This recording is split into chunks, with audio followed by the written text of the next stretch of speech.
یقین جانیے کیسا وہ سما ہوگا۔ آج ہمارے گھر پر اگر ایک میت ہو جاتی ہے، کسی ایک شخص کا انتقال ہو جاتا ہے، ہماری کیفیت کیا ہوتی ہے، ہماری پوزیشن کیا ہوتی ہے، ہماری ماں بہنوں کا حال کیا ہوتا ہے۔ کوئی سینہ پیٹ رہا ہوتا ہے، کوئی بال بکھیر رہا ہوتا ہے، کوئی دھاڑے مار مار کر رو رہا ہوتا ہے، لیکن کربلا کی تاریخ گواہ ہے ان لوگوں کے سامنے، حضرت امام زین العابدین کے سامنے، سیدہ زینب رضی اللہ تعالیٰ عنہا کے سامنے، ان کے بھائی امام حسن پر ظلم و ستم کے پہاڑ توڑے گئے، ان کو بڑی بے دردی کے ساتھ شہید کیا گیا، ان کی لاش مبارک پر گھوڑے دوڑائے گئے، اس امام حسین کے سر کو تن سے جدا کر دیا گیا، لیکن تاریخ کربلا کا گواہ ہے کہ سیدہ زینب رضی اللہ تعالیٰ عنہ نے صبر کے دامن کو نہ چھوڑا، صبر کے دامن کو تھامے نہیں، اپنے سینے کو نہیں پیٹا، اپنے بالوں کو نہیں بکھیرا، رب کی بارگاہ میں شکوہ و شکایت پیش نہیں کی، یہ نہیں کہا مولا یہ کیا ہو گیا، ہم تو لٹ گئے، ہم تو بیکار ہو گئے، آج ہمارے ساتھ یہ ظلم و زیادتی کیسی ہوئی۔ یعنی انہوں نے رب کی بارگاہ میں ناشکری کے جملے نہ کہے، ناشکری کے کلمات نہ کہے، بلکہ اس عالم میں بھی سیدہ زینب پردے سے رہیں اور اپنے گھر والوں کو پردے کا حکم دیا، اس عالم میں بھی حضرت امام زین العابدین صبر کے دامن کو تھامے رہے، صبر کا پیمانہ لبریز نہ ہوا، بلکہ صبر کے دامن کو تھامتے ہوئے وہ اس برے وقت کو گزارنے لگے اور اللہ رب العزت کی بارگاہ میں شکریہ ادا کرنے لگے، صبر کرنے لگے۔ مولا تعالیٰ اور ہمیں صبر عطا فرما، استقامت عطا فرما۔ المختصر یہ کہ امام حسین رضی اللہ تعالیٰ عنہ کے سر مبارک کو کوفہ روانہ کیا گیا، ان لوگوں نے یعنی عبداللہ بن زیاد بن نہاد نے اس کے پاس کوفہ بھیجا گیا، قولی بن یزید کے ہاتھوں میرے آقا امام حسین کا سر کوفہ روانہ کیا گیا۔ جب کوفہ پہنچا میرے آقا امام حسین رضی اللہ تعالیٰ عنہ کا سر، تو عبداللہ بن زیاد بن نہاد نے اس کو دشت میں میرے حسین رضی اللہ تعالیٰ عنہ کا سر لکھا ہوا تھا، اس کے ہاتھ میں ایک چھڑی تھی جس سے وہ بار بار امام حسین رضی اللہ تعالیٰ عنہ کے لب پر مار رہا تھا۔ معاذ اللہ رب العالمین، اللہ اکبر، یعنی آقا امام حسین رضی اللہ تعالیٰ عنہ کے لبوں پر وہ چھڑی مار رہا تھا۔ حضرت زید بن ارقم بوڑھے صحابی تھے، انہوں نے دیکھا، ان سے رہا نہیں گیا، آنکھوں سے آنسو جاری ہو گئے، زار و قطار ہونے لگے اور کہا اے بدبخت ابن زیاد، میں نے اپنی آنکھوں سے دیکھا ہے کہ جن لبوں پر تو اپنی چھڑی لگا رہا ہے، میں نے ان لبوں کو رسول اللہ صلی اللہ علیہ وسلم کو چومتے دیکھا ہے، ان لبوں کا بوسہ لیتے ہوئے دیکھا ہے۔ اے بدبخت، اے ابن مرجانہ، تو اپنی اس حرکت سے باز آ جا۔ عبداللہ بن زیاد بن نہاد نے کہا اگر مجھے تمہاری صحابیت کا خیال نہ ہوتا تو میں تجھے قتل کر دیتا، تمہیں مار دیتا، لیکن تمہاری صحابیت کا خیال کر رہا ہوں، تمہاری صحابیت کا احترام کر رہا ہوں۔ آپ نے کہا او بدبخت، تجھے جب نواسہ رسول کا خیال نہیں رہا تو میری صحابیت کا کیا خیال رکھے گا؟ اللہ اکبر، میری صحابیت سے بڑھ کر امام حسین کا مقام ہے، امام حسین کا مرتبہ ہے، اس لیے کہ صحابہ امام حسین کے غلام تھے، انہوں نے اپنی غلامی حسین کے سامنے پیش کی ہے، غلامانہ انداز سے امام حسین کی بارگاہ میں پیش آئے ہیں۔ المختصر یہ کہ پھر اعلان ہوتا ہے، یزید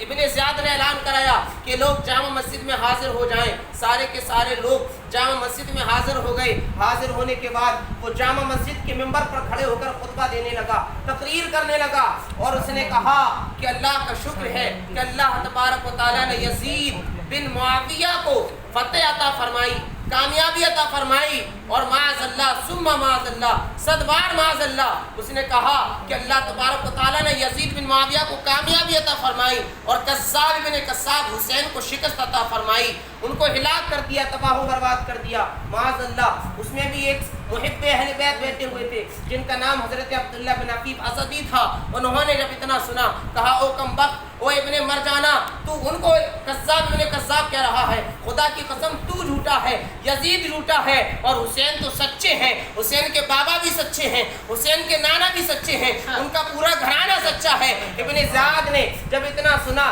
تو ان کو گرفتار کروا لیا گیا، ان کو قید کروا لیا گیا۔ اس کے بعد ان کے کچھ لوگ، ان کے خاندان والے، ان کے قبیلے والے وہاں موجود تھے، ان کو چھڑوا لیا گیا، لیکن اس ابن زیاد بن نہاد نے ان کا خون بہائے بغیر اس کو چین نہ آیا، ان کو بعد میں بلایا گیا اور ان کو بھی معاذ اللہ رب العالمین شہید کر دیا گیا۔ اس طرح ایک اور صحابی جو ہے محب اہل بیت شہادت کے مرتبے سے سرفراز ہوئے۔ المختصر یہ کہ